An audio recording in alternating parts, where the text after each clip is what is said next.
जय हिंद साथियों, आप सभी का स्वागत है आपके अपने यूट्यूब चैनल फुल ज्ञान 99 में। तो देखिए, इसमें जितना भी अटैम्प्ट किए गए क्वेश्चन को रखा गया है इस वीडियो में। शायद इस वीडियो में तो पूरा क्वेश्चन नहीं हो पाएगा, तो पार्ट वाइज पार्ट इसको बांट दिया जाएगा।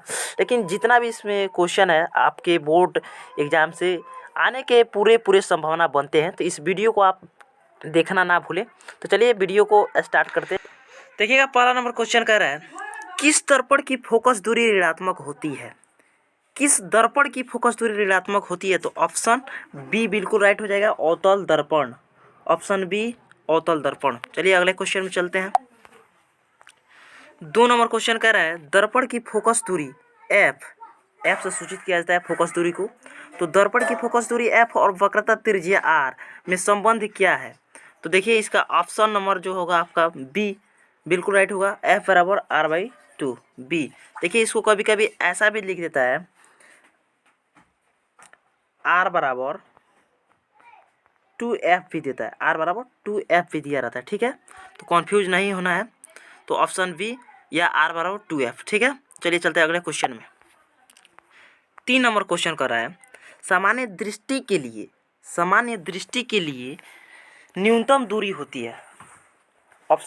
ऑप्शन इसका क्या होगा? देखिएगा, ऑप्शन ए में दिया है 25 मीटर, बी में दिया है 25 सेंटीमीटर, और सी में दिया है 25 मिलीलीटर, और डी में दिया है इनमें से कोई नहीं। तो देखिए, कह रहा है समान दृष्टि के लिए स्पष्ट दृष्टि की न्यूनतम दूरी, न्यूनतम पूछ रहा है, तो ऑप्शन बी हो जाएगा 25 सेंटीमीटर। अगर पूछ देता, अगर स्पष्ट दृष्टि के लिए न्यूनतम पूछ रहा है, ठीक है, लेकिन न्यूनतम का बात कर रहा है, लेकिन अधिकतम का जब पूछता तो इसका जो होता अनंत हो जाता, अनंत होता, अनंत। ठीक है, चलिए अगले क्वेश्चन में। 4 नंबर में क्या कर रहा है? 4 नंबर कर रहा है, श्वेत प्रकाश का कौन सा वर्ण किसी प्रिज्म से गुजरने के पश्चात सबसे कम झुकता है? एक प्रिज्म है, मान लीजिए एक प्रिज्म होता है, इसे प्रिज्म होता है, जब यहाँ से प्रकाश गुजरेगा तो सबसे कम कौन झुकेगा? ऐसे दिया रहता है ना, तो सबसे ऊपर लाल रहता है, रेड कलर। तो सबसे कम अगर कोई झुकने वाला है तो लाल है, ऑप्शन सी, और इसका ऑप्शन सी हो जाएगा। चलिए अगले क्वेश्चन में कर है 5 नंबर, मानव आँख की रेटिना द्वारा बनाई गई छवि होती है, यानी प्रतिबिंब होती है। मानव आँख की रेटिना द्वारा बनाई गई छवि यानी प्रतिबिंब, छवि का मतलब क्या होता है? प्रतिबिंब। कैसी होती है? तो वास्तविक और उल्टा होती है। ऑप्शन बी करेक्ट होगा, बिल्कुल बी ऑप्शन होगा, वास्तविक और उल्टा बनता है।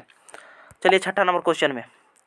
6 नंबर क्वेश्चन कर रहा है, आकाश का रंग नीला प्रतीत होता है, तो सब कोई जानता है, प्रकाश के प्रकीर्णन के कारण आकाश का रंग नीला होता है। तो प्रकाश के प्रकीर्णन के कारण ऑप्शन बी प्रकाश का प्रकीर्णन, हाँ, प्रकाश का प्रकीर्णन। 7 नंबर क्वेश्चन, किस दर्पण से वस्तु का प्रतिबिंब बड़ा बनता है? ये VVI है, मस्ट VVI, एकदम इसको रट कर ही जाना है। किस दर्पण से वस्तु का प्रतिबिंब बड़ा बनता है? अगर बड़ा का बात कर रहा है तो ऑप्शन बी हो जाएगा, अवतल दर्पण। अगर छोटा का बात करता तो उत्तल दर्पण। छोटा में उत्तल दर्पण छोटा बनाता है, छोटा उत्तल दर्पण से छोटा। लेकिन और बात कर रहा है बड़ा का, तो बी अवतल दर्पण होगा। चलिए अगले क्वेश्चन 8 नंबर में क्या कर रहा है, निम्नलिखित में कौन सा लेंस निकट दृष्टि दोष को ठीक करने के लिए उपयोग किया जाता है? निम्नलिखित में कौन सा लेंस निकट दृष्टि दोष को ठीक करने के लिए उपयोग किया जाता है? निकट का जब भी निकट का बात करें तो अवतल लेंस। कौन सा लेंस? अवतल लेंस। और दूर का बात करें तो उत्तल लेंस। दूर के लिए उत्तल लेंस और निकट के लिए अवतल लेंस। सी ऑप्शन बिल्कुल राइट। 9 नंबर, निम्नलिखित में कौन सा उपकरण विद्युत धारा की उपस्थिति दर्शाता है? निम्नलिखित में कौन सा उपकरण विद्युत धारा की उपस्थिति को दर्शाता है? दिखाता है कि विद्युत धारा इसमें है या नहीं, उपस्थिति को दर्शाता है बस। तो ऑप्शन ए होगा इसका, गैल्वेनोमीटर। ऑप्शन ए बिल्कुल राइट। अगले क्वेश्चन में बढ़ेंगे अब। 10 नंबर कर रहा है, दाएं हाथ के अंगूठे के नियम को किसने प्रतिपादित किया था? दाएं हाथ के अंगूठा का नियम पूछ रहा है। दाएं हाथ के अंगूठे के नियम को किसने प्रतिपादित किया था? किसने? तो ऑप्शन डी होगा, मैक्सवेल ने किया था, मैक्सवेल ने। चलिए अगले क्वेश्चन में, विभवांतर का SI मात्रक होता है। अच्छा ये बतलाइए, विभवांतर क्या होता है? विभवांतर का परिभाषा क्या है? तो दो विभवों के बीच के अंतर को विभवांतर कहते हैं। तब इसमें क्या पूछ रहा है? विभवांतर का एसआई मात्रक। तो विभवांतर का एसआई मात्रक वोल्ट होता है। विभवांतर का एसआई मात्रक वोल्ट। ऑप्शन ए बिल्कुल राइट। 12 नंबर में क्या करें? निम्नलिखित में किस संयोजन द्वारा प्रतिरोध का मान बढ़ता है? निम्नलिखित में किस संयोजन द्वारा प्रतिरोध का मान बढ़ता है? तो श्रेणी क्रम में बढ़ता है और समांतर क्रम में घटता है। तो देखिए श्रेणी क्रम समझा दे रहा हूँ कुछ देर के लिए। श्रेणी क्रम में क्या होता है? 1/C1 plus 1/C2 plus 1/C3 ऐसा करके दिया रहता है। लेकिन समांतर क्रम में क्या होता है? C1 plus C2 plus C3 ऐसे करके रहता है। तो ये समांतर हो गया और ऊपरला ये श्रेणी हो गया। इस 1/C1 plus 1/C2 plus 1/C3 श्रेणी क्रम होता है और जो इस समांतर रहता है C1 प्लस C2 C3 समांतर हो गया। चलिए समझ गए होंगे। 13 नंबर में क्या करा है? चुंबकीय बल रेखा की प्रकृति होती है। चुंबकीय बल रेखा की जो प्रकृति होती है क्या होती है? चुंबकीय बल रेखा की प्रकृति काल्पनिक होती है। काल्पनिक ऑप्शन ए बिल्कुल राइट। अगले क्वेश्चन में बढ़ेंगे। 14 नंबर क्वेश्चन में कर रहा है 1 किलोवाट घंटा किसके बराबर होता है? 1 किलोवाट घंटा। अच्छा गौर कीजिएगा, किलोवाट घंटा यहाँ पर हिंदी में, कभी कभी हिंदी में न लिखकर इसको लिखते हैं ऐसे 1 KWH। इसका मतलब 1 किलोवाट घंटा। तो 1 KWH का मतलब 1 किलोवाट घंटा होता है। ठीक है, तो यहाँ पर किलोवाट घंटा ना लिखकर KWH भी डाल सकता है, तो कन्फ्यूज नहीं होना है। तो ऑप्शन इसका जो होगा आपका ऑप्शन सी हो जाएगा 3.6। तो ऑप्शन सी होगा इसका 3.6 गुने 10 के पावर 6 जूल। ऑप्शन सी बिल्कुल राइट। अगले क्वेश्चन में बढ़ेंगे। 15 नंबर क्या कर रहा है देखिएगा। 15 नंबर नवीकरणीय ऊर्जा का स्रोत है। नवीकरणीय ऊर्जा का स्रोत है चाहे क्या है? नवीकरणीय ऊर्जा का स्रोत क्या है? तो सौर ऊर्जा है। सौर ऊर्जा बी बिल्कुल राइट। देखिए 16 नंबर में कह रहा है कौन सा लेंस अपसारी लेंस भी कहलाता है? कौन सा लेंस जो है अपसारी लेंस कहलाता है? तो इसका ऑप्शन ए होगा अवतल लेंस। अपसारी लेंस कहलाता है। अवतल लेंस को अपसारी लेंस कहते हैं और उत्तल लेंस को अभिसारी लेंस कहते हैं। उत्तल लेंस को अभिसारी लेंस कहते हैं, इतना याद रखिएगा। अपसारी लेंस अवतल लेंस को कहते हैं। चलिए ऑप्शन ए। 17 नंबर में देखेंगे प्रकाश का प्राथमिक वर्ण कौन है? तो प्रकाश का प्राथमिक वर्ण कौन है? तो ऑप्शन ए में दिया है लाल, बी में दिया है नीला और सी में दिया है हरा और डी में उपरोक्त सभी। तो इसका ऑप्शन जो होगा डी उपरोक्त सभी। चलिए 18 नंबर में क्या करा है? निम्नलिखित में कौन नेत्र का रंगहीन भाग होता है? रंगीन भाग होता है। निम्नलिखित में कौन नेत्र का रंगीन भाग होता है? तो इसका ऑप्शन डी होगा आइरिस जो होता है रंगीन भाग होता है। आइरिस रंगीन होता है। Option D. 19 का 1 HP बराबर होता है। अच्छा HP क्या है? HP जो देख रहे हैं तो HP का फुल फॉर्म होता है हॉर्स पावर। हॉर्स पावर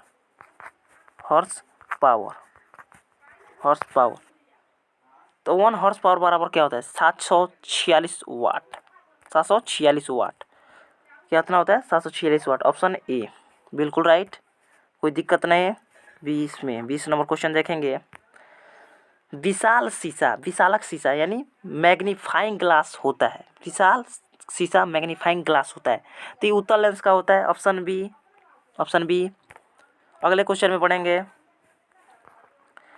जब किसी चालक तार से विद्युत धारा प्रवाहित होती है तो गतिशील कण होता है। जब किसी चालक तार से विद्युत धारा जब प्रवाहित करते हैं तो गतिशील कण क्या है? तो इलेक्ट्रॉन है। इलेक्ट्रॉन ही ना जाता है चालक में। ऑप्शन डी बिल्कुल राइट। अगले क्वेश्चन में 22 में देखेंगे एम्पियर घंटा मात्रक है। एम्पियर लाल पियर, एम्पियर मन लाल पियर, गुस्सा से आवेश में आकर लाल पियर। तो एम्पियर घंटा का मात्रक क्या होता है? बी आवेश। ऑप्शन बी बिल्कुल राइट। 23 नंबर में क्या कर रहा है? निम्नलिखित में कौन सा मात्रक वाट के बराबर होता है? निम्नलिखित में कौन सा मात्रक वाट के बराबर होता है? तो ऑप्शन इसका ए होगा जूल प्रति सेकेंड। Option A. 23 का ऑप्शन ए। 24 में देखेंगे विद्युत धारा का मात्रक है। विद्युत धारा या विद्युत धाराएं का मात्रक पूछा। अगर विद्युत धारा का मात्रक पूछ रहा है या विद्युत धाराएं का मात्रक होता है एम्पियर होता है। ऑप्शन ए बिल्कुल राइट। 24 का ए बिल्कुल राइट, कोई दिक्कत नहीं है। 25 में देखेंगे हम ग्लोबल वार्मिंग के लिए उत्तरदायी गैस कौन होता है? ग्लोबल वार्मिंग के लिए उत्तरदायी गैस कौन होता है? तो ऑप्शन सी कार्बन डाइऑक्साइड होता है CO2। ऑप्शन सी 25 का ऑप्शन सी। 26 के शरीर में भोजन का पचना किस प्रकार की अभिक्रिया है? शरीर में भोजन का जो पाचन होता है या पचना होता है किस प्रकार की अभिक्रिया है? तो ये उपचयन अभिक्रिया है, ऑप्शन ए बिल्कुल राइट। चलिए अगले क्वेश्चन 27 नंबर। कली चूना पर जब जल डाला जाता है तब अभिक्रिया होती है। तो देखिएगा जब चूना में जल डालते हैं, जब चूना में जल डालते हैं उसमें से उष्मा निकलता है, धुआं की तरफ वाष्प निकलता है, तो क्या है? उष्मा छिपी, उष्मा छिपी तो रहा है, तो उष्मा छिपी उसको कहेंगे। तो ऑप्शन ए होगा 27 का ऑप्शन ए बिल्कुल राइट। 28 में क्या कर रहा है देखिएगा। निम्नांकित में कौन सबसे अधिक अभिक्रियाशील है? निम्नांकित में कौन सबसे अधिक अभिक्रियाशील है? तो CU कॉपर सबसे अधिक अभिक्रियाशील है। 28 का ऑप्शन ए बिल्कुल राइट।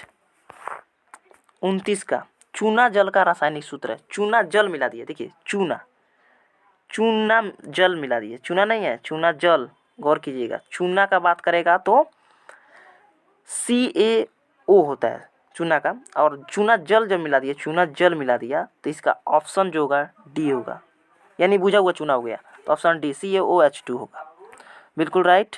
चलिए चलते हैं अगले क्वेश्चन में।